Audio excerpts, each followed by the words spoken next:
Good morning. Are you Matthew Wadsworth? Yes, ma'am.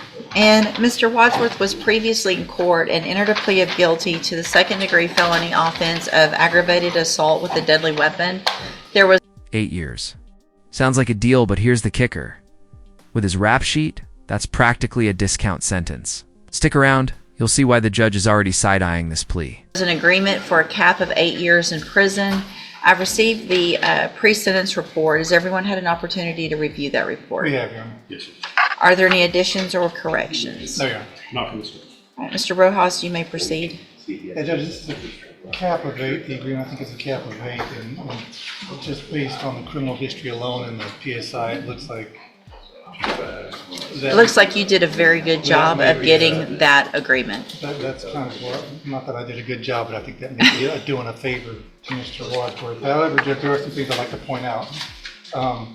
If you look at, and I'm talking about his felony criminal history, the first page of his, or I guess rolling into the second page of his felony criminal history, most of those offenses happened in 2002. So he seems to be getting those in bunches. Those happened in 2002. He got sentenced in 2000, all one. In January of 2002, they all happened. Right. Got revoked in 2003 on all of them. I think he did 60 months on all of them. Got some more in October 2002. Then after that, he goes and basically he's in and out until about 2019 when he picks up some more cases. And from 2019 to this present case, From after the 2002 and to the 2019, there were seven additional felonies. 7 more. Felonies after already doing serious time? This isn't just a pattern, it's a lifestyle. The prosecution is laying groundwork to show that probation isn't just unlikely, it's laughable. 7 additional felonies. yeah. Go ahead. And then from 2019 to now, at least, he's able to stay clean. So he tells me that most of the time when he's committing offenses is when he's off his medications. He's been back on the meds now in jail. It's helping him. He's able to think clearly now. We talked about this, and if the court's even going to consider probation, as pointed out in the PSI, the only way he's going to get probation is with safe PD to help with his drug issues. He understands that. He recognizes that. He's willing to do that. He's hoping that you give him a chance to do that. And even as he was pointed out by the probation officer in the report, he's indicated to them that he's tired of this lifestyle. He's tired of being in handcuffs. He realizes he needs help just to make his life better. And he tells me he's ready to make that change. And he does have some statements to make to you at the appropriate time. All right, go ahead, sir. I only wrote this because I get really nervous. Sure. So I said, this letter is to ask you for some help. I'm a drug addict. I can, hold on. Basically, listen, man. I was a bad kid until I was ADD poster child. I was put on Ritalin. Then I did really good. The Ritalin, I went from straight F's, farting in class, thinking it was funny, picking my nose and eating it, all that stuff. I thought it was, I just was bad. They put me on Ritalin, I went from straight F's to straight A's. I was sexually abused. My parents. Oh, here we hit the turning point. Trauma meets accountability. Courts hear these stories often. Tragic, yes, but the big question is always, does it excuse violent behavior or just explain it? For drug addicts. I went to prison. You guys forgot something. And I hope it don't hurt me, but I got made up. I had a robbery in 1992. When I got out from that robbery until 2000, when you started 2002, yes, ma'am. From I stayed out of trouble again because I was on medication. It's been my whole life. It's been the pattern of my life. I'm on my medication. I'm a great guy. I'm a journeyman electrician. I'm a father. I'm a grandfather. I spend time with my kids. If I'm off of them, and the reason I got off of them and this offense happened is I was hearing voices. I thought my roommate was holding my girlfriend hostage. It says I hit him with a bat, but it was my walking cane. It wasn't a bat. And I did hit him, and I felt horrible because I found what was going on. But in my head, our house burned down, dogs died, and I just kind of went crazy. But I did stop. I did tell in 2018. I'm sorry, 19. I said I'm tired of this, and I'm gonna stay on my medications. When the house burned down, all my medications went with it. My truck, my tools, and everything. And I was just barely making it. And I honestly thought my roommate was holding my girlfriend against her will and hostage. We started fighting. I was losing, and I said, if you do give me the chance, what I need is some help staying on my meds. Because I start feeling like I'm doing better sometimes, and then I stop taking them. When I stop taking them, I hear voices, and I can't tell. Mental illness enters the spotlight. But here's the legal dilemma. How do you balance sympathy for someone struggling with hallucinations against the risk they pose to the public? Tough call, right? It's mine, or if it's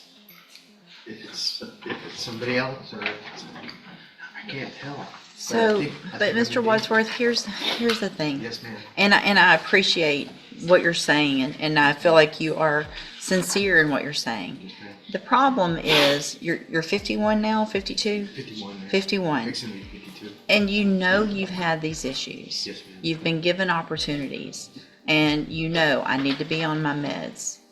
And even if I give you a probation, it's only for so long. At some point, you have to stay on your own meds, and you can't require someone else to force you to do that and take a chance with society and the community of you hurting someone else. Honestly, I'm not sure, but I honestly think that you have the Pause. Did you catch that? The judge just said this is the worst record they've ever seen. worst criminal history I've seen. I even said that to Mr. Rojas. I said this. You have 19 misdemeanor convictions. You have 20 others that were either filed, dismissed because of pleas on the other cases. So technically about 39 misdemeanors. 21 felony convictions. 21. I know, wow, right? I'm not. You still have one pending in Indiana. And out of the, and in addition to the 21 and the one pending, you have 16 others that were dismissed because of plea agreements, and things like that. So that's 38 felonies. The last, and I get a lot of this was from '02, and a lot of it was in the same big scenario. 19 of them was in one. But it didn't stop then. You were put back on probation in 2017, so not that long ago. Given a probation, it was revoked. So you were given an opportunity. Mr. Smith. I've completely stayed out of trouble since then, though. Not one single incident. Well, you had 2017 an unauthorized use of a vehicle, felony. 2018 an obstruction of justice in Pike County. Yes, ma'am. 2019 an escape. That's the one that's That was my pending. last one. Hold on. Oh, I'm sorry. And then another later in 2019, maintaining a common nuisance of a controlled substance or something like that in Indiana. So the last thing is 2019, which is, in the big scheme of things at your age, not that long ago. I know, I understand. Mr. Smith? Judge, I would point you to his account of probation where he said the part about the baseball bat is not true. A dresser fell on top of I saw that. it. He's still not accepting responsibility. I hit him with the cane. Hold on, don't I'm speak sorry. over. I'm so I let sorry. you talk, so I'm don't talk sorry. over anyone else, I'm so please. sorry. I believe probation is absolutely right that jail time and probation has not been a deterrent for him. He's not made probation. We would ask for the 8-year sentence to be sent. Mr. Wadsworth, again, like I stated before, to Mr. Rojas, the fact that he was able to negotiate for you a cap of 8 years on a second-degree felony with your criminal history. And there it is. 8 years locked in. The judge nearly rejected the plea deal outright, which tells you everything. This wasn't mercy, it was containment. There's part of me today that was considering not even accepting this plea agreement because I think with your criminal history, personally, I think it's ridiculous. I have to understand. So I'm going to find that you entered your plea of guilty freely and voluntarily. I'm going to find that you entered your plea of guilty. I'm going to find sufficient evidence to find you guilty, and at this time find you guilty of aggravated assault with a deadly weapon. Sentence you to a term of 8 years in the institutional division of the Texas Department of Corrections. There will be an affirmative finding of a deadly weapon. You will receive credit on that sentence for any time that you've been in custody that the law gives you the right to receive.